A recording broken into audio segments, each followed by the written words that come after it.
ये एपिसोड भी स्टार्ट होता है बिल्कुल उसी सीन से जहाँ पर हम देखते हैं कि एल्डर लायन किंग फाइट के लिए बिल्कुल रेडी हो जाते हैं और अपने वेपन्स को बाहर निकाल लेते हैं। ये देखकर वॉरियर बीस्ट को बहुत ही ज्यादा गुस्सा आ जाता है और वो गुस्से में बहुत ही ज्यादा स्पीड के साथ आगे बढ़ते हुए एल्डर लायन किंग पर अटैक करना स्टार्ट कर देते हैं। अब जैसे ही वॉरियर बीस्ट का वो अटैक एल्डर लायन किंग को लगने ही वाला था कि तभी एल्डर लायन किंग साइड हो जाते हैं, जिसकी वजह से हम देखते हैं कि वॉरियर बीस्ट का वो अटैक फेल हो जाता है और इसकी वजह से वॉरियर बीस्ट काफी ज्यादा दूर चले जाते हैं। तो ये देखकर वॉरियर बीस्ट को और भी ज्यादा गुस्सा आ जाता है और वो बड़ी स्पीड के साथ वापिस आते हुए एल्डर लायन किंग पर बार बार अटैक करने लगते हैं। पर हम देखते हैं कि एल्डर लायन किंग यहाँ पर हर बार वॉरियर बीस्ट के अटैक को डॉज कर लेते थे, क्योंकि यहाँ पर हम देखते हैं कि वॉरियर लायन किंग बहुत ही ज्यादा फ्लेक्सिबल थे और उनकी स्पीड भी काफी फास्ट थी। ये देखकर वॉरियर बीस्ट को और भी ज्यादा गुस्सा आ जाता है और वो बहुत ही ज्यादा अग्रेसिवली लायन किंग पर अटैक करने लगते हैं। वॉरियर बीस्ट को इस तरह से अटैक करता हुआ देखकर यूरोप का एक वॉरियर कहता है यी शाओ का अटैक काफी ज्यादा फास्ट है, लेकिन लायन किंग उसे बहुत ही आसानी से डॉज कर रहा है। अब हम देखते हैं कि वॉरियर बीस्ट बार बार एल्डर लायन किंग पर अटैक कर रहे थे, तो ये देखकर एल्डर लायन किंग उनके अटैक्स को डॉज कर रहे थे। लेकिन अब जैसे ही एल्डर लायन किंग को उनके अटैक पैटर्न में एक ओपनिंग नजर आती है तो वो बहुत ही ज्यादा स्पीड के साथ वॉरियर लायन किंग पर अटैक कर देते हैं, जिसे वॉरियर लायन किंग अपनी शील्ड से ब्लॉक तो कर लेते हैं, पर इसका इम्पैक्ट इतना ज्यादा था कि वो इससे काफी ज्यादा पीछे चले जाते हैं। ये देखकर वो यूरोपियन वॉरियर कहता है एल्डर लायन किंग के अटैक मूव्स भी बिल्कुल वॉरियर बीस्ट की तरह ही है। और यहाँ से इनकी फाइट को देखते हुए मैं ये नोटिस कर पा रहा हूँ कि elder lion king warrior beast को अग्रेसिवली अटैक करने देते हैं और सही टाइम आने का वेट करते हैं। जैसे ही उन्हें कोई ओपनिंग नजर आती है तो वो उन पर अटैक कर देते हैं। इस तरह से मुझे लगता है कि elder lion king warrior beast से आसानी से जीत सकते हैं। अब हम वॉरियर बीस्ट को देखते हैं जो कि एल्डर लायन किंग के इस अटैक की वजह से काफी ज्यादा गुस्से में आ गए थे। वॉरियर बीस्ट इतने ज्यादा गुस्से में आ गए थे कि उनकी आंखें भी रेड हो गई थी और उनके अंदर से रेड कलर का ऑरा निकलने लगता है और यहाँ पर उनके गुस्से की कोई हद नहीं रहती, क्योंकि हम देखते हैं कि वॉरियर बीस्ट यहाँ पर बहुत बहुत बहुत ही ज्यादा गुस्से में आ गए थे।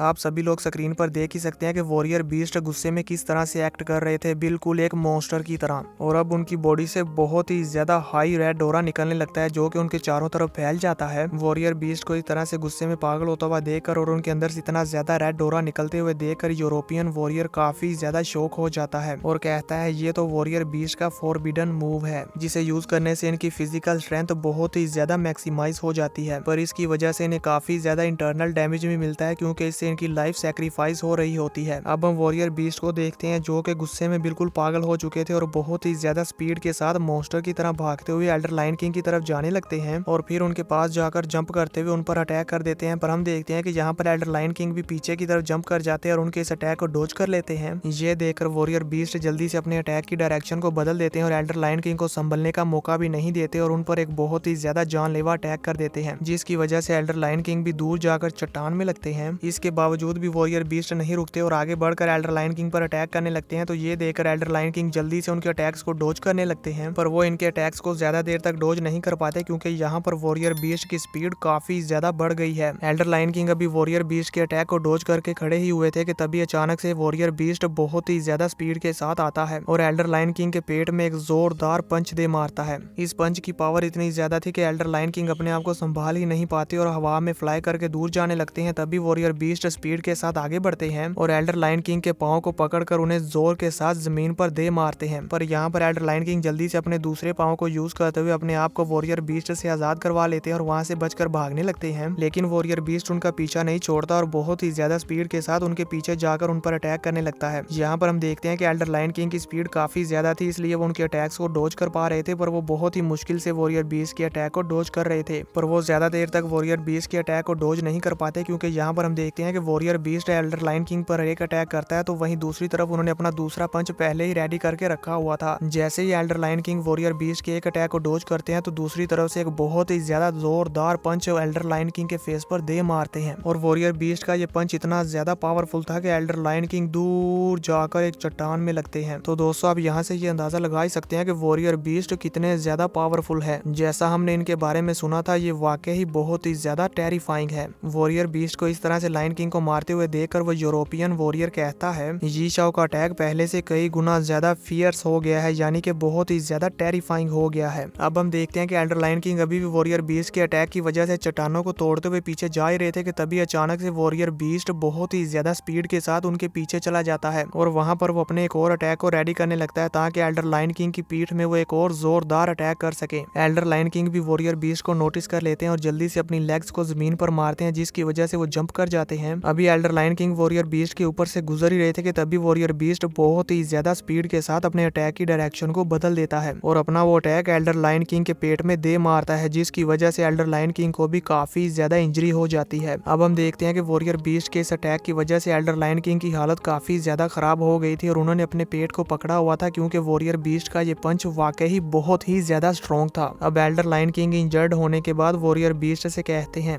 तुम वाकई बहुत ज्यादा स्ट्रॉन्ग हो, पर अनफॉर्चुनेटली अननोन बीस्ट जिसका नाम यी शाओ है वो सभी बीस्ट का किंग नहीं है और मेरा नाम है शीजी वांग लाइन किंग। ये कहते हुए एल्डर लायन किंग अपनी लाइन की पावर को रिलीज करते हैं। यानी कि दोस्तों यहाँ पर elder lion king warrior beast को नीचा दिखाने की कोशिश कर रहे हैं कि मैं तुमसे ज्यादा पावरफुल हूँ और मेरे नेम का टाइटल भी तुम्हारे नेम से बड़ा है। एल्डर लायन किंग की ये बात सुनकर वॉरियर बीस्ट कहते हैं, अगर ऐसा है तो फिर सीरियसली फाइट करो और मुझे हिट करो, देखता हूँ कि तुम कितने ज्यादा स्ट्रॉन्ग हो और मैं भी तो देखूँ क्या तुम वाकई लायन किंग हो या फिर भीगी बिल्ली हो। वॉरियर बीस्ट की ये बात सुनकर एल्डर लायन किंग भी समझ जाते हैं कि अब मुझे यहाँ पर अपनी रियल पावर से शो करवानी ही पड़ेगी, इसलिए वो भी अब अपनी सबसे ज्यादा पावरफुल टेक्निक को एक्टिवेट करने लगते हैं, जिसे देखकर एक यूरोपियन वॉरियर काफी ज्यादा शॉक हो जाता है और कहता है ये तो। तभी दूसरा यूरोपियन वॉरियर कहता है ये तो एल्डर लायन किंग का सील मेथड है। तभी हम एल्डर लायन किंग को देखते हैं जो कि धीरे धीरे करके अपनी इस पावरफुल टेक्निक को सक्सेसफुल करने में कामयाब हो गए थे। इस टेक्निक को कंप्लीट करने के बाद एल्डर लायन किंग अपने आसपास की एनर्जी को एब्जॉर्ब करने लगते हैं। तो ये देखकर वो यूरोपियन वॉरियर कहता है ये तो वोटेशन की एक यूनिक टेक्निक है जिससे ये अपने आसपास की कॉस्मिक एनर्जी को एब्जॉर्ब कर लेते हैं। एल्डर लायन किंग तो तेजी के साथ अपने आसपास की एनर्जी को एब्जॉर्ब कर रहे हैं और अपनी इंजरीज को भी हील कर रहे हैं। अब हम एल्डर लायन किंग को देखते हैं जो कि यूं ही कुछ देर अपने आसपास की कॉस्मिक एनर्जी को एब्जॉर्ब करते हैं और इसे एब्जॉर्ब करने से उनकी सारी इंजरीज भी हील हो जाती है। अपनी सारी इंजरीज को हील करने के बाद हम देखते हैं कि एल्डर लायन किंग फाइट के लिए रेडी हो जाते हैं। एल्डर लायन किंग को फाइट के लिए रेडी हुआ देखकर वॉरियर बीस्ट भी बिना टाइम वेस्ट करते हुए काफी ज्यादा स्पीड के साथ आगे बढ़ते हैं और एल्डर लायन किंग पर अटैक करने लगते हैं। पर इस बार हम देखते हैं कि एल्डर लायन किंग भी वॉरियर बीस्ट के अटैक को डोज नहीं करते, बल्कि वो भी अपने अटैक को रेडी कर लेते हैं और वॉरियर बीस्ट के अटैक के साथ टकराते हैं। यानी कि अब ये दोनों बिल्कुल एक दूसरे के आमने सामने फाइट करेंगे बिना अटैक को डोज किए। जैसे ही वॉरियर बीस्ट और एल्डर लायन किंग के ये अटैक एक दूसरे के साथ टकराते हैं तो वहाँ पर बहुत ही ज्यादा पावरफुल शॉक वेव्स बनती है, जिन्हें देखकर वो यूरोपियन वॉरियर कहता है इन दोनों की ये पावर कितनी ज्यादा टेरिबल और एक्सप्लोसिव है। दोस्तों आप सभी लोग स्क्रीन पर देख ही सकते हैं कि इन दोनों की ये फाइट कितनी ज्यादा खतरनाक है। तो अब आप सभी मुझे बताएं कि इन दोनों की इस फाइट में कौन जीतेगा। इसी के साथ ये एपिसोड खत्म हो जाता है।